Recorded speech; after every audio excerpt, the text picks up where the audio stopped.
Opa, fala galera, como é que vocês estão? Meu nome é Jordan William e eu espero que vocês estejam maravilhosamente bens. E gente, nesse vídeo vamos tentar explicar toda a história de Demon Slayer em apenas 10 minutos.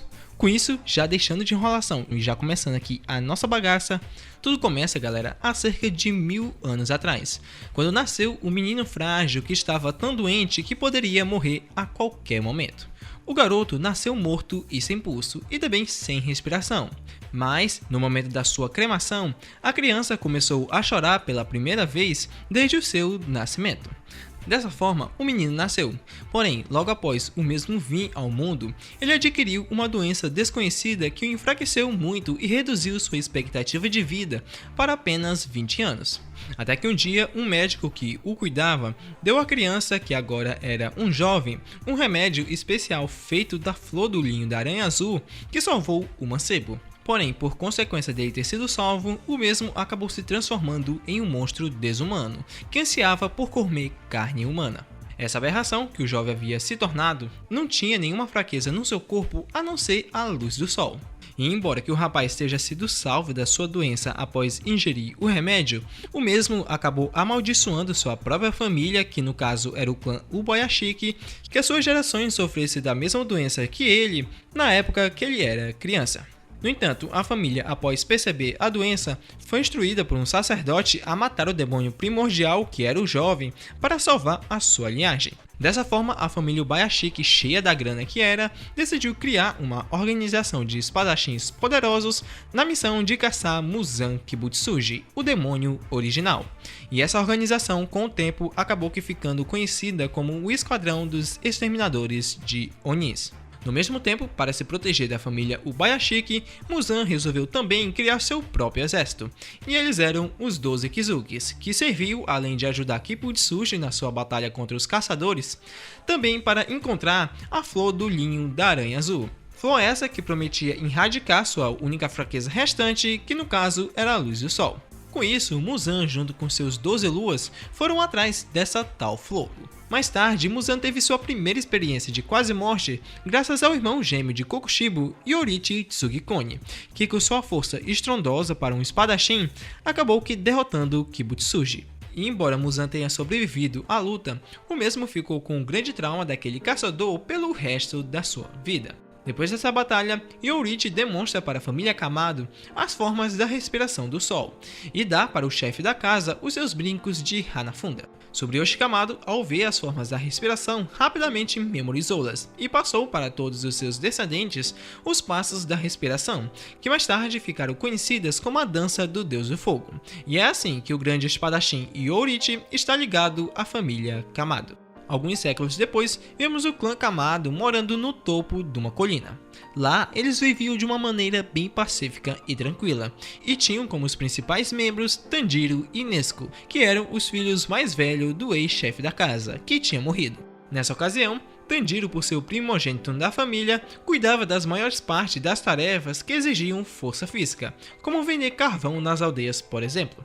Em um certo dia, quando ele estava lá em uma dessas suas jornadas de trabalho, Muzan findou indo na casa do garoto quando ele estava fora e matou toda a sua família, com exceção apenas da Nezuko. Dessa forma, o protagonista, quando viu aquela barbaridade que o Oni tinha feito, o mesmo ficou bastante horrorizado.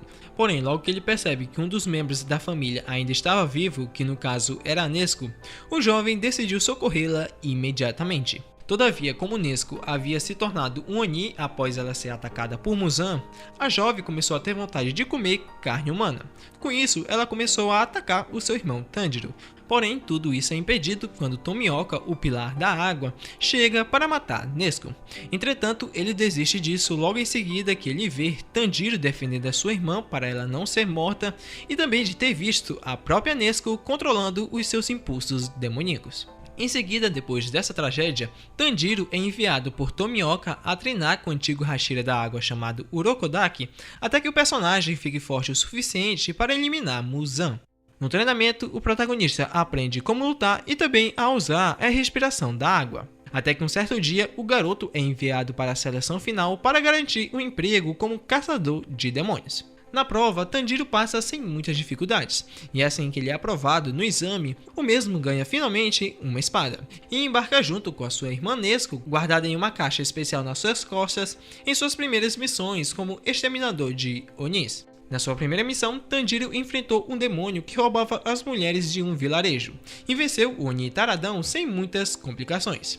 Em seguida, seu próximo destino foi a cidade de Tóquio, e lá o jovem acaba que pela primeira vez na série encontrando seu arqui-inimigo Muzan Kibutsuji. Entretanto, o personagem não pôde fazer muita coisa para com o demônio, já que o vilão estava tão bem disfarçado como humano que acabou enganando o próprio protagonista. Ainda na mesma noite, só que em outro local, Muzan é lembrado do seu grande medo de morrer quando ele vê os brincos de Tanjiro que são idênticos ao de Yorichi, que quase matou ele no passado. Mediante isso então, o vilão, por achar o protagonista muito idêntico ao seu antigo carrasco, o mesmo decide ordenar para que os seus subordinados demônios para que eles fossem atrás de Tanjiro. E os primeiros da lista que foram atrás do nosso protagonista foram os Onis Yahaba e Susamaru, que, para a alegria de nós fãs da série, acabaram que sendo eliminados por Tanjiro e os outros de uma maneira bem fácil. Logo mais, depois dessa batalha, o protagonista conhece o gadão guerreiro Zenitsu Agatsuma. Os dois, após se conhecerem, são direcionados a uma missão para lá de Perigosa contra um Oni ex-lua inferior. Lá, nessa missão, Tanjiro conhece mais um parceiro em sua jornada como exterminador. E esse novo amigo é o nosso tão querido e amado Inosuke, que formou junto de Zenitsu e o protagonista o triozinho do Balacobaco. Em seguida, logo depois dessa missão que Tanjirina conhece os seus novos parceiros, Tanjiro, Inosuke e Zenitsu são enviados por ordens de Kagaya a lutar contra o Lua Inferior número 5 chamado Rui. Lá, nessa missão, os três jovens acabam que tendo muitas dificuldades para acabar com esse demônio, saindo eles depois do combate quase que mortos pelo Oni. Porém, depois que eles recebem a ajuda dos Hashiras Tomioka e Shinobu na batalha, o trio, por sorte, acaba que saindo vivo do combate. E embora Tanjiro, mesmo com a ajuda, tenha completado a missão que havia sido lhe imposta, o mesmo depois dela findou sendo interrogado pelos pilares do porquê dele estar carregando o Oni na sua jornada. O protagonista, ao ser interrogado, tenta até se explicar. No entanto, os Hashiras decidem entre eles, com exceção apenas do Tomioka, em executar sua irmã Nezuko. Porém, Kagaya, o líder dos caçadores de demônios, acaba que intervindo na decapitação do Oni, com a condição que se ela matasse algum humano, Tanjiro teria que eliminá-la. Logo mais depois desse ferrenho julgamento de Nezuko, partimos agora para a mansão da Hashira dos Insetos Shinobu Kocho. Lá, o trio de protagonistas Tanjiro, Inosuke e Zenitsu são tratados dos seus ferimentos das suas lutas anteriores. E quando os mesmos se recuperam, os jovens são logo enviados para sua próxima missão, que era basicamente resolver um sumiço repentino de pessoas que aconteciam dentro de um trem. Chegando no local da missão, Tanjiro junto de seus parceiros acabam encontrando para ajudar no serviço o pilar das chamas Kyojuro Rengoku, que com sua força para lá de exorbitante findou ajudando os nossos amigos Tanjiro, Inosuke e Zenitsu na sua luta dentro do trem infinito. Em seguida, ainda na mesma noite da finalização dessa missão, a casa, o Lua Superior número 3, acaba surgindo no local. E quando ele aparece, Rengoku, o Pilar das Chamas, por ser o que tem mais energia para travar um confronto, decide lutar contra esse Lua. Na batalha, o Hashira mostrou lutar de igual para igual com o Lua a casa, travando eles, diga-se de passagem, um belíssimo confronto. Entretanto, como o Lua Superior tinha como suporte no duelo o fator regeneração, o mesmo acabou que infelizmente no final da batalha derrotando o Pilar. Logo mais, depois da luta entre o número 3 do exército de Muzan contra o tão poderoso Rengoku, temos o arco do Distrito do Entretenimento. Nessa saga, Tanjiro, junto do Pilar do Som e também os seus dois amigos inseparáveis, parte em direção do distrito com a missão de resgatar as esposas do Hashira. No entanto, para que eles realizassem essa ordem dos seus superiores, os rapazes teriam que se disfarçar de mulheres.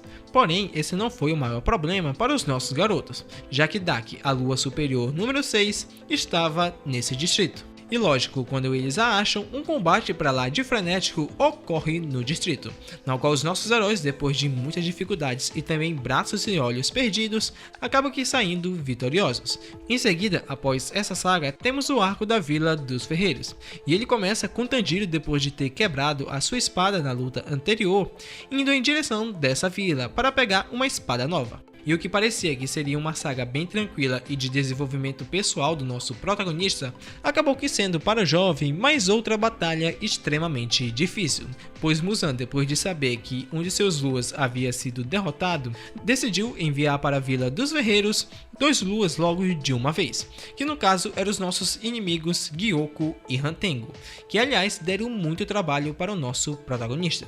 Porém, como Demon Slayer se trata de um básico velho shonen, Tanjiro, junto de ajuda dos pilares da névoa e do amor, acabam que eliminando os nossos antagonistas. E, inclusive, algo bem importante que aconteceu no fizinho desse arco foi que a Nezuko, no combate contra um dos luas superiores, acabou que sem querer sendo atingida pela luz do sol. Todavia, ao contrário do que acontecia com os outros Onis, Nezuko não morreu ao receber a luz do sol.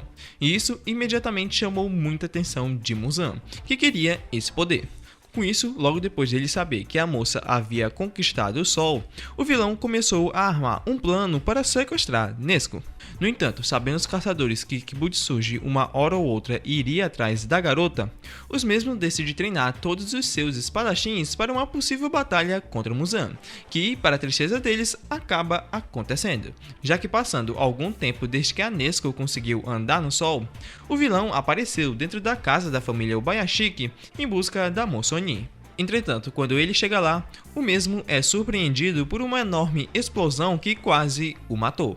E em seguida dele ter sido atingido pela explosão, Tamayo chega perto dele e injeta uma substância no antagonista para enfraquecer o mesmo. Porém, como essa droga enfraqueceu o personagem bem devagar, o vilão conseguiu ainda viver tempo suficiente para matar vários caçadores de demônios, sendo as vítimas mais importantes que ele assassinou o Pilar da Pedra e a do Amor, e também o Hashira das Serpentes. No entanto, quando a substância fez efeito, que no caso foi na sua luta contra Tanjiro e os demais, Muzan, temendo pela sua vida, começa a fugir da batalha. Entretanto, ele é impedido pelos caçadores que o seguraram na luta até o momento do nascer do sol. E quando ele nasce, Muzan finalmente é derrotado após ser atingido pela luz, depois de uma épica e dificílima batalha. Porém, antes que o vilão é eliminado de vez pelos exterminadores, o mesmo, na esperança de não morrer, transfere seus poderes de demônio para Tanjiro, transformando assim o jovem em um Oni.